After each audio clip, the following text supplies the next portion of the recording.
নামাজ চলাকালে বায়ু নির্গমন আটকে রেখে নামাজ পড়লে কি নামাজ ভঙ্গ হবে? নামাজ এবং নামাজের বাইরে মাঝে মাঝে মনে হয় বায়ুপথ দিয়ে কিছু বের হচ্ছে, কিন্তু কোনো চাপ সৃষ্টি হয় না। এটি কি পুনরায় উজু করতে হবে?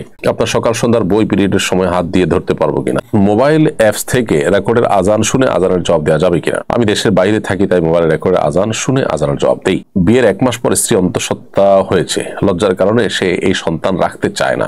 এ বিষয়ে আপনার নসিহত কি হবে? ডিপ্রেশন বা উদ্বেগ কাটানোর ইসলাম সম্মত উপায় কি? ছেলেদের মেহেদি দেয়া কি জায়েজ? আমার হাজবেন্ড বাচ্চা নিতে চায় না, একটা হওয়ার পর আবার কনসিভ করলে ওষুধ খেয়ে ভ্রূণ নষ্ট করে ফেলে, সে জানিয়ে দিয়েছে আর নিবে না। এতে আমার শাশুড়ি উস্কানি দেন, বাচ্চা না নিয়ে সংসারে খরচ কমিয়ে তার ভাই বোন ও বাবা মাকে দেখতে বলেন, বাচ্চা নিলে তালাক দিবে বলে হুমকি দিয়েছে। এমত অবস্থা আমি কি করবো? আরিফ হোসেন আপনি লিখেছেন, বর্তমানে এআই ব্যবহার করে অনেকে প্রাণীর ছবি তৈরি করছে, এটা কি জায়েজ?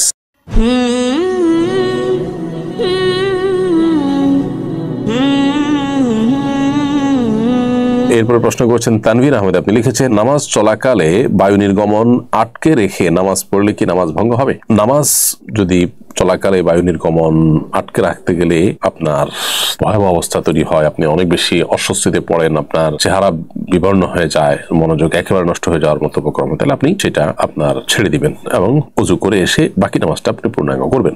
এ বিষয়ে সহিহ ইবনে হিব্বানের একটা হাদিস রয়েছে, নবী সাল্লাল্লাহু আলাইহি ওয়াসাল্লাম বলেছেন, লা ইউসাল্লি আহাদুকুম ওয়া হুয়া ইউদাফিউল আখবাসান, তোমাদের কেউ তার বায়ু আটকে রেখে সে যেন সালাত আদায় না করে। তো এই জন্য বায়ু নির্গমন আটকে রাখতে গেলে যদি নামাজের মনোযোগ একেবারে নষ্ট হয়ে যায়, তাহলে সেক্ষেত্রে আপনি এটা ছেড়ে দিয়ে ওযু করে আবার নামাজ পড়বেন, বা যেখানে নামাজ ছুটেছে ওযু করে এসে ওখান থেকে আপনি কন্টিনিউ করতে পারবেন। আর যদি ব্যাপারটা এই লেভেলের না হয়, তাহলে সেক্ষেত্রে হালকা পাতলা প্রেসার থাকলে সেটাকে আটকে রেখে আপনি সালাত আদায় করতে পারবেন।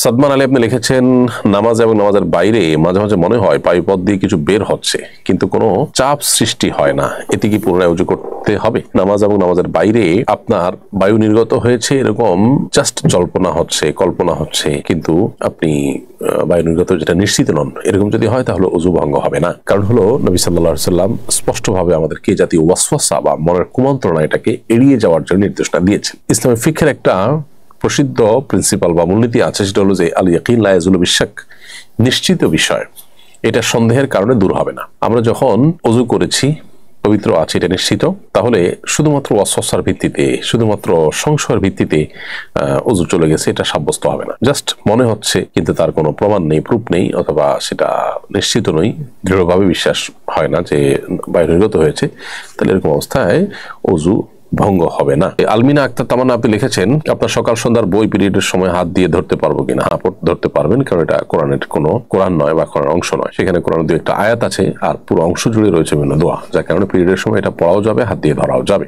মানসুর আক্তার লিখেছেন, মোবাইল অ্যাপস থেকে রেকর্ডের আজান শুনে আজানের জবাব দেওয়া যাবে কিনা? আমি দেশের বাইরে থাকি, তাই মোবাইল রেকর্ডের আজান শুনে আজানের জবাব দেই। রেকর্ডেড আজান শুনে আপনি আজানের জবাব দিবেন না, তবে লাইভ আজান শুনে আজানের জবাব দিতে পারেন। সেটার বিভিন্ন রেডিওর মাধ্যমে হতে পারে বা অন্য কোনো উপায় হতে পারে, সেটা দিয়ে আপনি রেকর্ডেড আজান এর জবাব দিতে পারবেন।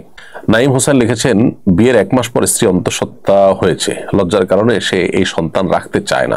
এ বিষয়ে আপনার নসিহত কি হবে? প্রথম কথা হলো যে এইরকম লজ্জা ইমানের অঙ্গ নয়, যে লজ্জার কারণে মানুষ গুনাহের দিকে ধাবিত হতে হবে। সন্তান মাতৃগর্ভে আসার পর, কনসিভ হওয়ার পর সেটা নষ্ট করা গুনাহের কথা, এটা গুনাহ। লজ্জা নষ্ট করা জায়েজ নয়, লজ্জার অজুহাতে এটা নষ্ট করা আরো গর্হিত কথা। যেই লজ্জা মানুষকে গুনাহের দিকে ধাবিত করে, সেই লজ্জা বরং কুফরের অঙ্গ, সেটা ইমানের অঙ্গ নয়। যেই লজ্জা আমাদেরকে অশ্লীলতা, মন্দ, গুনাহের পথ থেকে বিরত রাখে, সেই লজ্জা ইমানের অঙ্গ। বিধায় আমাদেরকে এই ব্যাপারে সতর্ক থাকতে হবে, কেউ যেন তথাগত লজ্জা, মানুষ কি বলবে, এ সমস্ত কারণে আল্লাহকে যেন আমরা নারাজ না করি। মানুষের চক্ষু লজ্জা, এটার চাইতে আল্লাহর অসন্তুষ্টিটা অনেক বড়।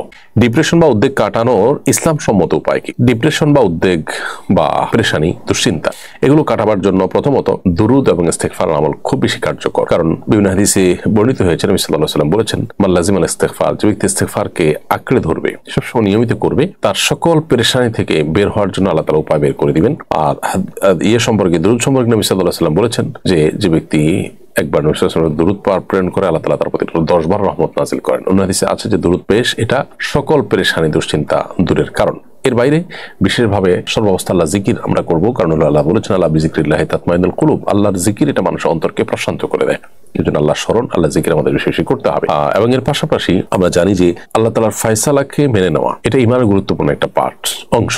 অতএব যে অবস্থা আছি ইমানদার হাসি মুখে মেনে নিবে, কারণ দুনিয়ায় তার সবকিছু নয়, আসল কিছু সব আখিরাতে তার জন্য অপেক্ষা করছে। বিধায় দুনিয়ার জীবনের সকল কষ্টকে হাসি মুখে মেনে নেওয়ার মতো মানসিকতা ইমানদারের মধ্যে থাকাটা, এটা রেজাবিল কাজা বা আল্লাহর ফায়সালাকে মেনে নেওয়ার যে ইমানের গুরুত্বপূর্ণ পার্ট আছে তার অংশ, সেই জায়গাতেই এটা আমাদের করতে হবে। এছাড়া ডিপ্রেশন থেকে দূরের জন্য নবী করিম সাল্লাল্লাহু আলাইহি ওয়াসাল্লামের আরেকটা দোয়া আছে, যেটা আমরা পড়তে পারি, আল্লাহুম্মা ইন্নী আউযু বিল হাম্মি ওয়াল হাযান। আল্লাহ আপনার কাছ থেকে দুশ্চিন্তা এবং পেরেশানি থেকে আমরা পানাহ চাই। ওয়াল আজজি ওয়াল কাসাল, অক্ষমতা থেকে এবং অলসতা থেকে আপনার কাছে পানাহ চাই। এই দোয়া বেশি বেশি করে আমরা পাঠ করতে পারি।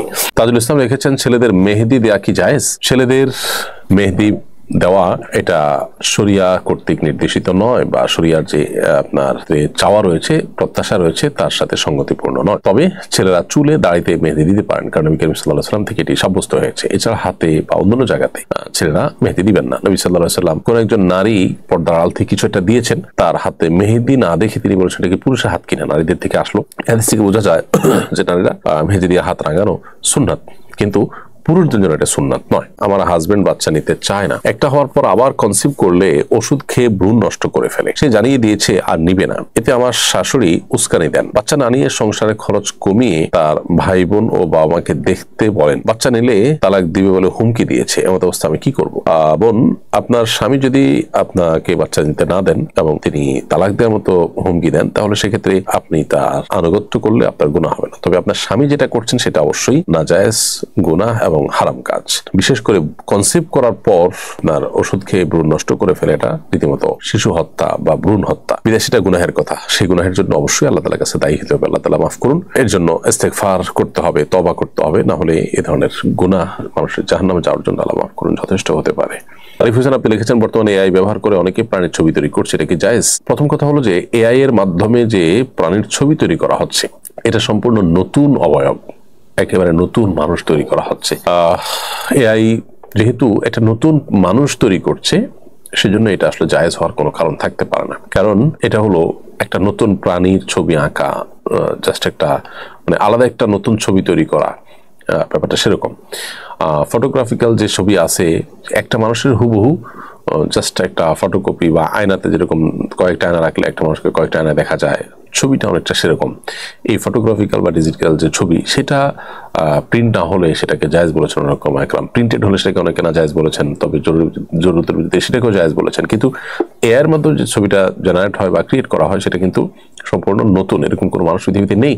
তো এরকম কোন সৃষ্টি, এরকম কোন প্রাণীর ছবি যদি কেউ অঙ্কন করে, নবী সাল্লাল্লাহু আলাইহি ওয়াসাল্লাম বলেছেন কিয়ামতের দিন তাকে ফুৎকার দিয়ে, রূহ ফুৎকার দিয়ে ওই প্রাণীকে জীবিত করার জন্য আল্লাহ তাআলার পক্ষ থেকে নির্দেশ দেওয়া হবে। সেটা তো সে করতে পারবে, তখন তাকে জাহান্নামে নিক্ষেপ করা হবে। এই সমস্ত কারণে এর মাধ্যমে এই কাজটি করা জায়েজ না। তবে এর মাধ্যমে অন্যান্য যে সমস্ত কাজ করার সুযোগ আছে, যেগুলো সেটা দৃষ্টিকোণ থেকে না জায়েজ নয়, সেরকম কিছু করা যেতে পারে।